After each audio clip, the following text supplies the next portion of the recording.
नमस्कार प्यारे साथियों, आज हम बात करेंगे ई पंचायत के बारे में। ई पंचायत जिसे हम डिजिटल पंचायत के नाम से भी जानते हैं, तो थोड़ा सा इसके बारे में जानने की कोशिश करेंगे कि डिजिटल पंचायत क्या है, इसे क्यों लाया गया, इसके क्या उद्देश्य हैं। दो वीडियो में हम ई पंचायत को बहुत अच्छे ढंग से समझ लेंगे।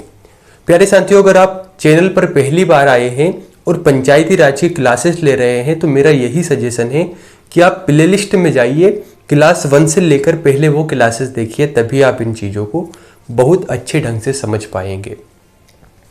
बात करते हैं ई पंचायत के बारे में।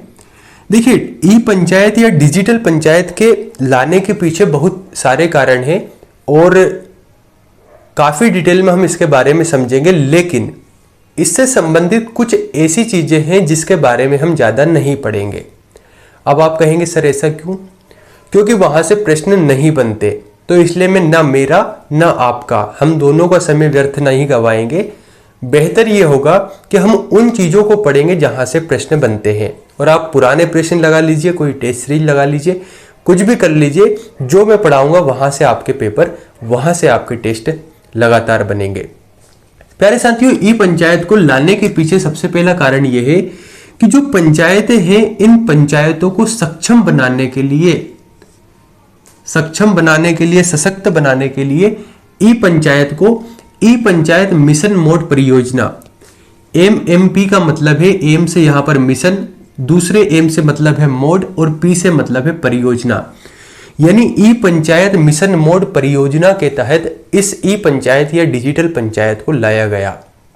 अब बात यह आती है कि सर इसके लाने के पीछे सबसे बड़ा कारण क्या है?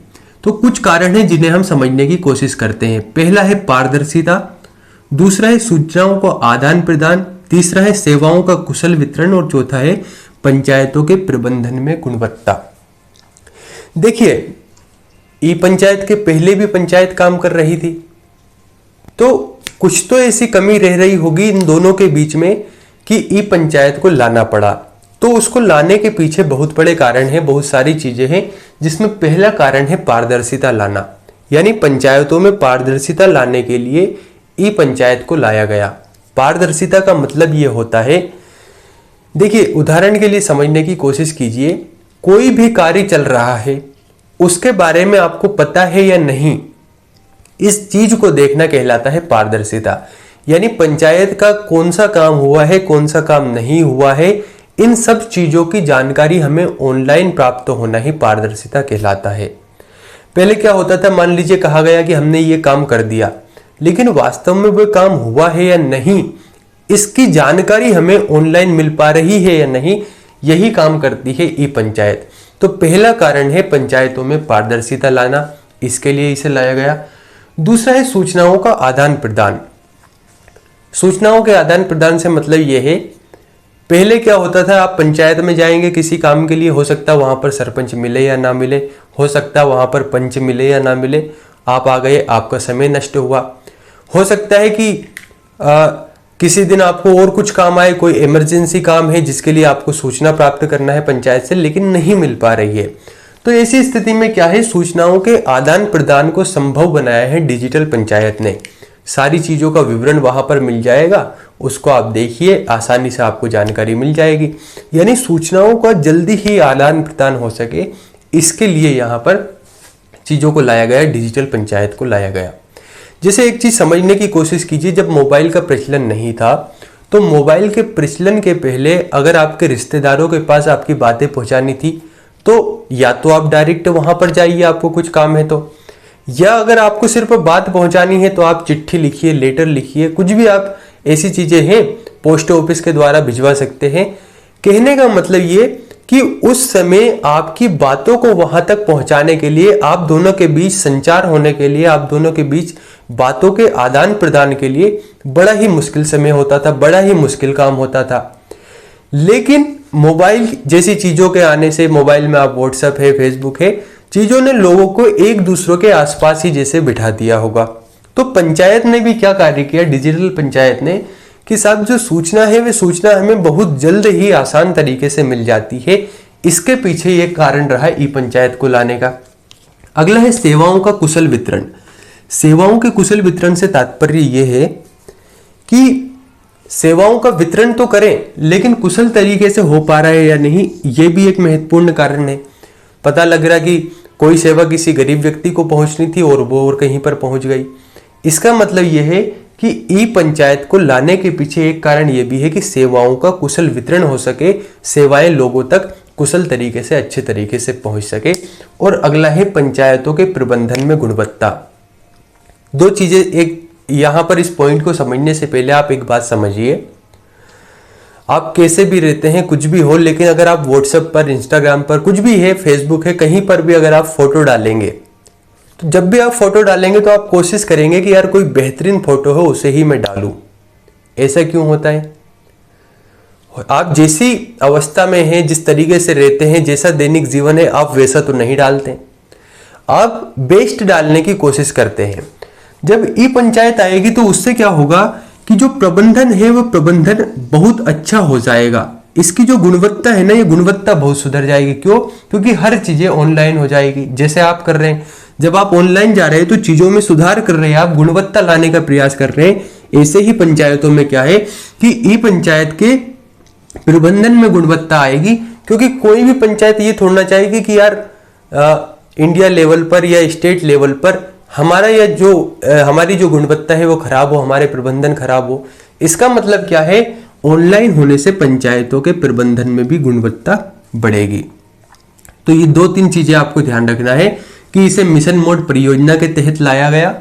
इसके पीछे कारण है पारदर्शिता लाना, सूचनाओं का आदान प्रदान संभव बनाना, जल्दी सूचनाएं आदान प्रदान हो सके, सेवाओं का कुशल वितरण हो सके और पंचायतों के प्रबंधन में गुणवत्ता आ सके। यानी सेवाओं का कुशल वितरण होना, इसके साथ ही पंचायतों के प्रबंधन में गुणवत्ता आ सकना, ये सभी चीजें इसके पीछे कारण रही है। अब हम इसके उद्देश्य को देखेंगे, और इसके उद्देश्य को देखने से पहले कुछ विद्यार्थी ये कहेंगे कि सर इसके अंदर और भी चीजें हैं, वो आप बताइए, जैसे कि कुछ सॉफ्टवेयर है ई पंचायत से संबंधित या कुछ अन्य पोर्टल है इससे संबंधित।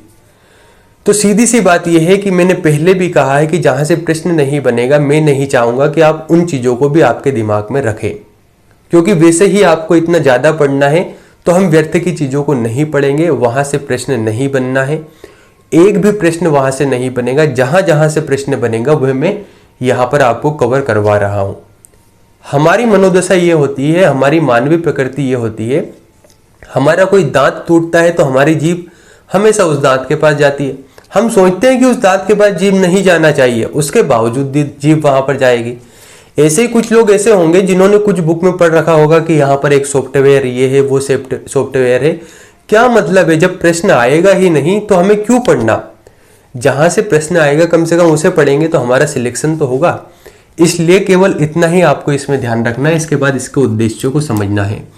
इसके उद्देश्य में पहला है पारदर्शिता लाना। तो मैंने समझा दिया आपको, इसका एक उद्देश्य है पारदर्शिता लाना, यानी चीजों का पता तो लगे कि हो क्या रहा है। अभी तक यही था कि पता ही नहीं लग पा रहा सही तरीके से, कि पता लग रहा कि आप पंचायत में गए, आपको योजना का लाभ मिला या नहीं, आपका किसी योजना में नाम जुड़ा या नहीं। यानी पारदर्शिता अगर आ गई तो हमें काफी फायदा मिल सकता है। दूसरा है निर्णय प्रक्रिया में सुधार। देखिए, निर्णय प्रक्रिया में सुधार का मतलब यह है निर्णय जल्दी होना।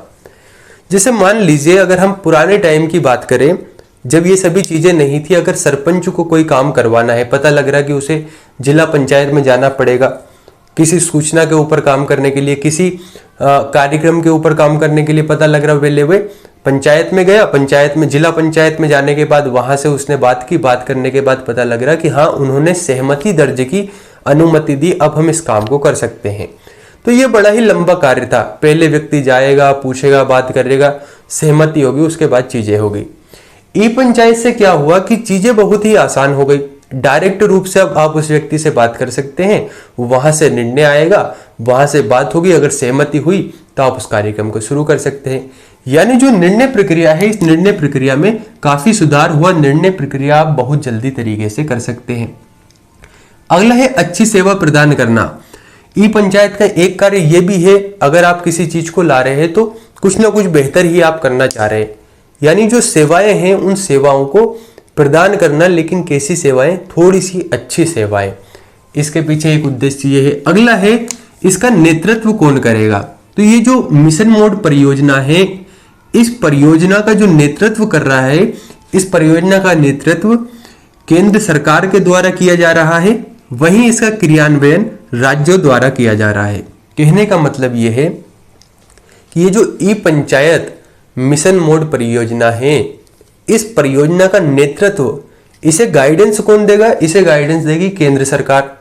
और साथ ही इसका क्रियान्वयन, इसे लागू कौन करेगा? इसे लागू करेगी राज्य सरकार, या राज्यों के द्वारा इसको लागू किया जाएगा। और 3 स्तर पर इस परियोजना को चलाया जाएगा। पहला स्तर तो हो जाएगा केंद्र स्तर, केंद्र पर, दूसरा राज्य स्तर, राज्य पर, और तीसरा है जिला स्तर, जिला पर, है ना। केंद्र स्तर, राज्य स्तर और जिला स्तर, 3 स्तर पर इस मिशन मोड परियोजनाओं को चलाया जाएगा, जिसका नेतृत्व केंद्र सरकार करेगी। और अगर हम बात करें इसके क्रियान्वयन की, तो इसका क्रियान्वयन राज्य सरकार द्वारा किया जाएगा। तो प्यारे साथियों, आज हम ई पंचायत में इतना ही देख लेते हैं। अगले वीडियो में हम इससे संबंधित जो चीजें बची हुई है उसके बारे में जानेंगे। और आपको कमेंट करके बताना है कि ई पंचायत से संबंधित आप किस सेवा को जानते हैं। जैसे कि अगर मैं ई पंचायत की बात करूं, तो गाँवों में आपने देखा होगा कि गाँवों में आजकल पंचायतों में केबल वगैरह लगी हुई है, जिसके द्वारा इंटरनेट की व्यवस्था पंचायतों के लिए की गई, ताकि ई पंचायत जो सेवा है उसमें कोई व्याधा उत्पन्न नहीं हो। तो आपको बताना है कि आपने क्या ई पंचायत का कभी लाभ लिया है, इसके द्वारा आपके कौन कौन से उदाहरण दिखते हैं, कमेंट करके जरूर बताएं। बहुत बहुत धन्यवाद।